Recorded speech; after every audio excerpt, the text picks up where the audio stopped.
We're rolling into week 2. We're getting ready to set those lineups, and I'm going to help you out. We're going to look at every single game on Saturday on top of the 2 Monday night games, looking at the game scripts, trying to predict how the game's going to flow. We're going to talk about just about every fantasy football viable player out there, the good, the bad, the ugly, so you know what to do with your players. On top of that, this is the video where you drop your start, sit questions down below in the comment section. Saturday night, I will answer all of them, and I'll try to get to as many as possible on Sunday morning. Help somebody else in the comment section. That's going to be good karma for you as well, helping you with your luck. But before we dig in, you need to click that subscribe button right now, because we're going to help you set your lineups. Looking at all the matchups, we got player rankings. We're going deeper than anybody else on the waiver wire, helping you find those gems. If you're in deeper leagues, this is the place to be. Dynasty, this is the place to be. And then on top of that, we're doing player deep dives. We're doing multiple a day. Click that button. Stop missing out. Ric Flair's watching. You do not want to disappoint Ric Flair. The first game we are looking at for week 2 here, Jets-Bills. And I'm excited about this. I look at the Jets as a puzzle here. And it looks like Vegas is too. We got a 46.5 over-under. Like, I was expecting this to be a slower team. They're actually moving pretty quick. Breece Hall looked good last week. He got a lot of work, a lot of touches. And we're looking at this over-under at 46.5. Buffalo scored a lot of points last week against the Ravens. This could be a game script that breaks one way or the other. And that being said, Breece Hall, easy start. I don't see anybody benching him. I think he's got a lot of opportunity in this matchup. I think he's going to be getting a lot of touches. He got 19 attempts last week and 4 targets. You're looking at James Cook, had some big touches last week against the Ravens, a tough defense as well. Keon, Coleman, Khalil, Shakir, Joshua Palmer. That's the carousel effect. One of those 3 wide receivers are going to break out. You do not know which one, but I expect targets to be flowing to those 3 wide receivers. Keon Coleman's a good dart throw every single week to get you either 25 or 5 because he's getting deep balls downfield. Now, that is not the analysis you want, but it's the analysis you need because it is true. It is true. Because if they don't connect on that deep ball, he ain't going to splash for you. Josh Allen, easy money start. You're looking at Garrett Wilson. Like, he's going to make you feel queasy week in and week out, but we know he's going to get over 25% of the targets. Last week, he had 9. He's going to get a lot of targets. Mason Taylor, you're not starting him yet, plus he's got the Q, but he's going to be a startable player for you somewhere down the line. This year, next year, he is a good NFL player. Next matchup, we're looking at Giants-Cowboys. 44.5 over-under. This is one of those game scripts that could blow up and be an over. This one could be an over. CeeDee Lamb, nobody's benching him. You're looking at Javonte Williams. This is another game script where you could see him hitting the end zone, and that could potentially happen. If you went here RB, he's your second RB. You're loving this. George Pickens, like I've been saying, he'll either get you 25 or 5. I think with this matchup, it's more likely that he can get you to that 25 spot. He's always going to be a gamble. Dak Prescott, I think he's going to be safe this week. Jake Ferguson could sneak some red zone looks. You're looking at the Giants here. Russell Wilson, can we get right? Are we going to keep that job? Tyrone Tracy, rough outing last week. We got speed, plus is the Cowboys defense. He might be okay, plus he's getting touches. You don't want him to be your starting running back. He's probably sitting on your bench unless you want here RB or something like that. But he's going to get enough work where he could potentially hit on you. Malik Nabers, you're not benching him. You're not benching Malik Nabers. Wan'Dale Robinson, he's rocking the Q, but if he's out there, he's going to be sneaky. He's going to be sneaky, racking up targets. I look for him to get a good 20% target share in this game. He needs to hit the end zone, but he could rack up enough targets to make it okay in PPR. Darius Slayton's always a deep ball merchant. You can't trust him in redraft right now. Theo Johnson and Bellinger, they were splitting up the work last week. But this is a matchup that could get very weird in a hurry, and one of them could do something, but you're really not starting them right now in redraft because there are other options unless you're hurting that bad. Browns, Ravens. We got a 45.5 over under. The spread's at 11.5. That has been a big story in Cleveland. They're asking all the players what they think about the spread for some reason. The beat writers are just insane in Cleveland. But what I think about this is sooner or later, we're going to see nothing but over-unders under 40 for the Browns. That defense is for real. This could be an ugly slobber knocker game. Derrick Henry's got to hit the big run for him to really hit to his upside, but he's going to get enough volume to where he's going to be at least all right.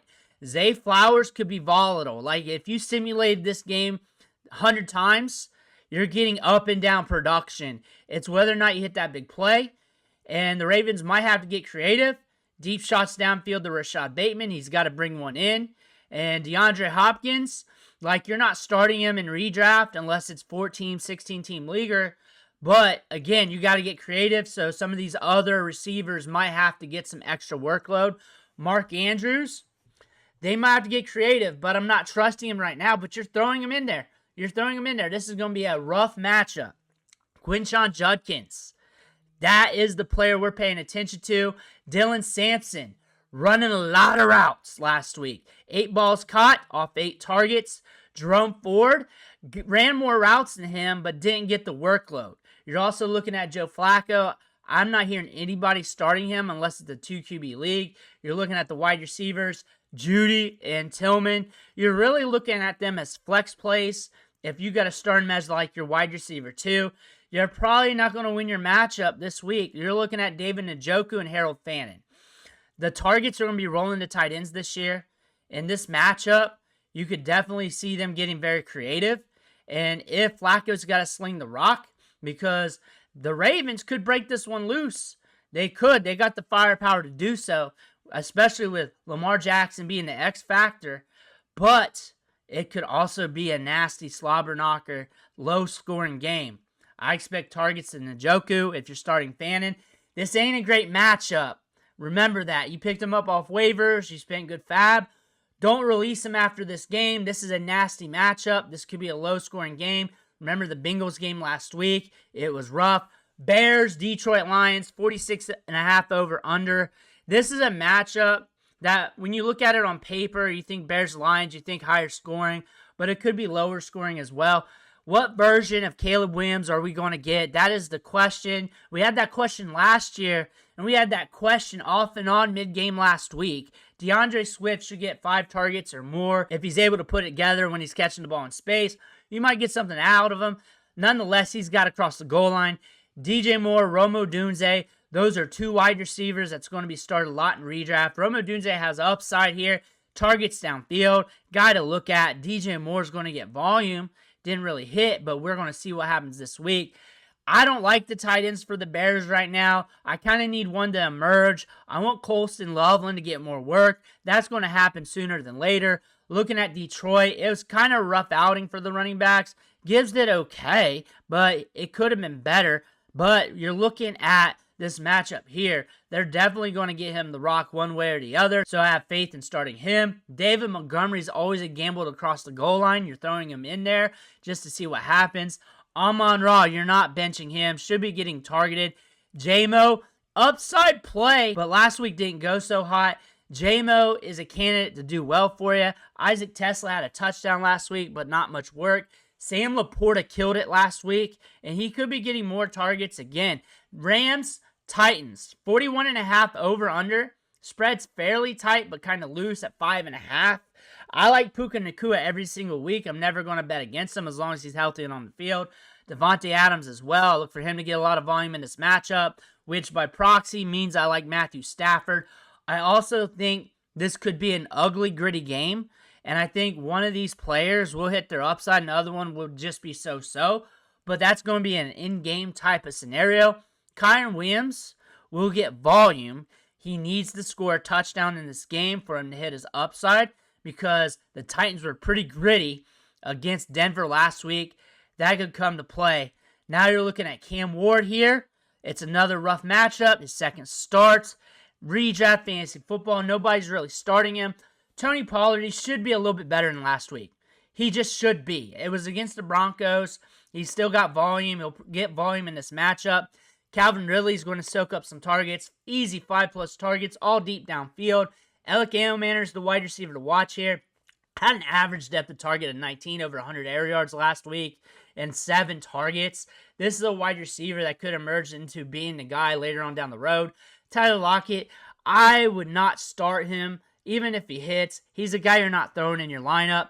Jaguars, Bengals, I'm all over this matchup.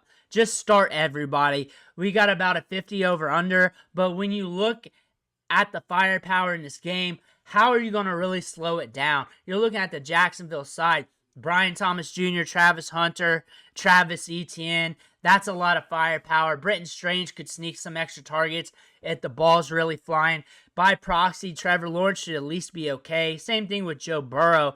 Jamar Chase, T. Higgins, Chase Brown. Noah Fant and Gesicki was sharing the workload. I like Higgins to splash this week. No way in hell I'm benching Jamar Chase. Chase Brown should really start approaching upside in this matchup. He had RB2 status last week.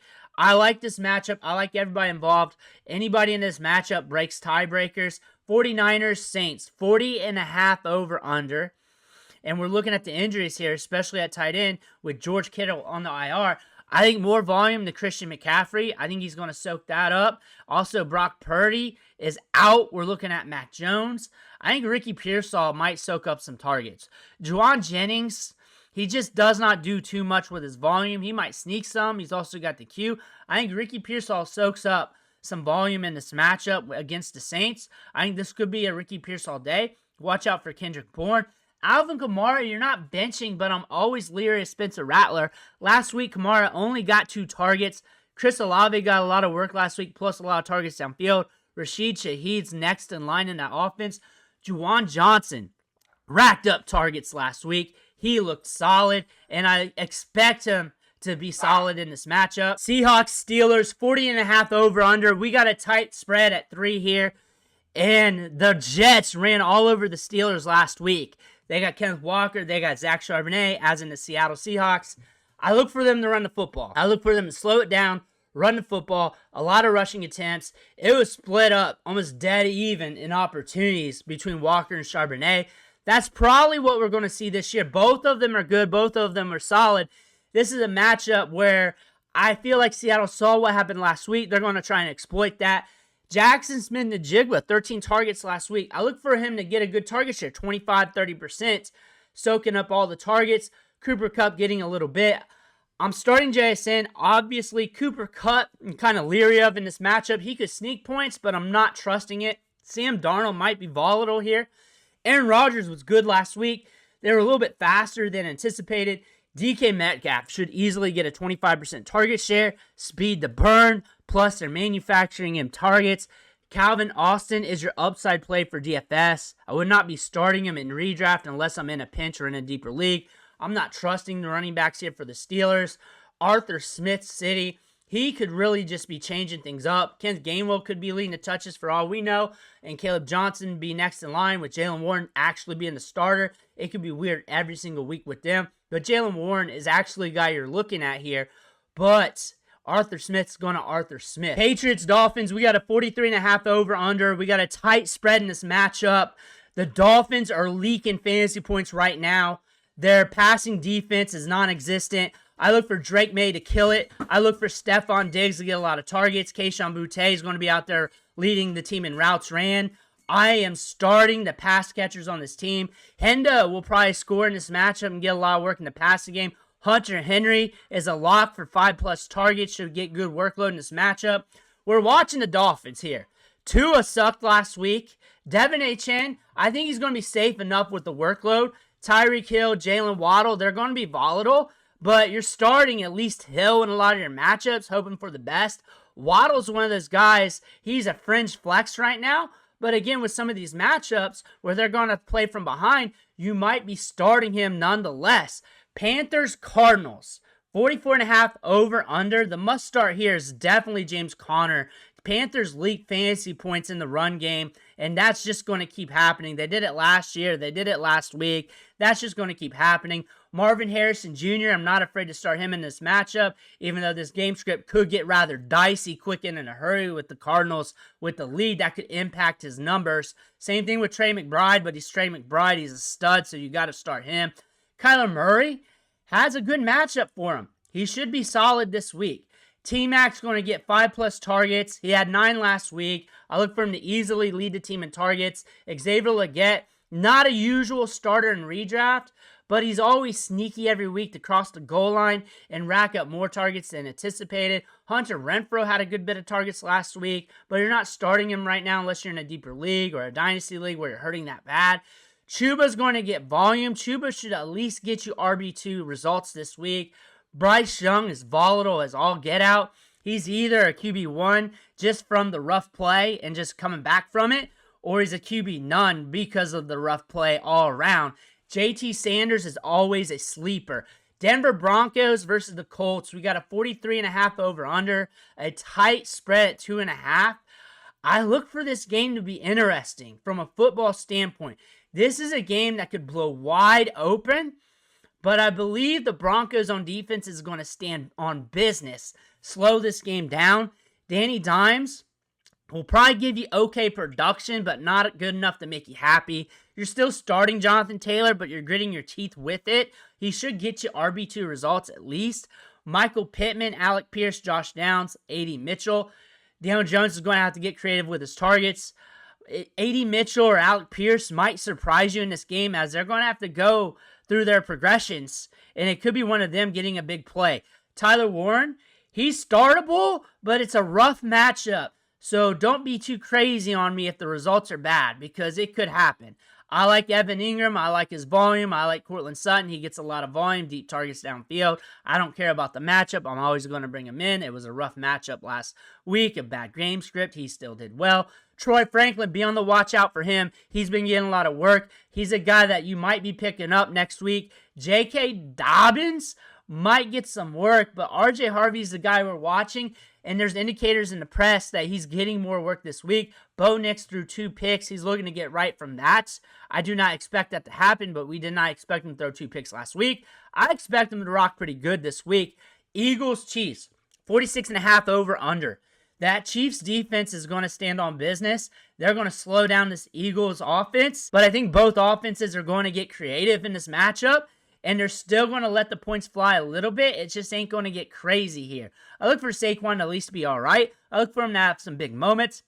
A.J. Brown got shut out last week. There's a chance for that, but him and Devonta Smith will at least get you something that's okay for you in the stat line. Dallas Goedert's out. Grant Calcaterra is in. Grant Calcaterra is actually a solid tight end that can get you results. Jalen Hurts will at least get you some rushing production this week. Might be a little bit lower in the passing game, but he should be all right. Patrick Mahomes, he'll at least get you QB2 results, at least get you 10 to 15 fantasy points. That's just at least 2. It could be more than that. Isaiah Pacheco was rough last week. He might be rough still. This is a rough matchup for him. Brashard Smith, watch his routes, watch his snaps, and if not, I'll be here for you with a video later on next week. Xavier Worthy's doubtful. He's been practicing, though. Look for Hollywood Brown to lead the team in targets, but it could be a rough matchup. He should be all right with wide receiver 2-ish results. Juju Smith-Schuster could sneak around 5 targets. Tyquan Thornton could be a big sneaky play because this team has to get creative.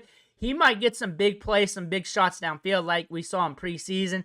Travis Kelce rocking a good 25% target share in this matchup. You got him. You're starting him. Falcons, Vikings, 44.5 over under. I'm excited to see the Michael Penix, J.J. McCarthy battle here. I like both quarterbacks in this matchup. Aaron Jones should be getting work in the passing game. Jordan Mason getting volume in the run game. You need one of those guys score a touchdown to be fantasy viable. If not, it's not happening.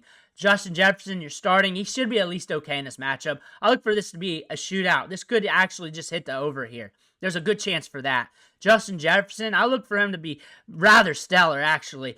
TJ Hawkinson getting work. You're starting him. Kyle Pitts, he was good last week. Should get volume this week. We're watching Drake London. He was banged up. But if he's out there, should be out there. He will be out there. He'll be getting all the targets, all the volume. Darnell Mooney's back. There should be more firepower for Michael Penix.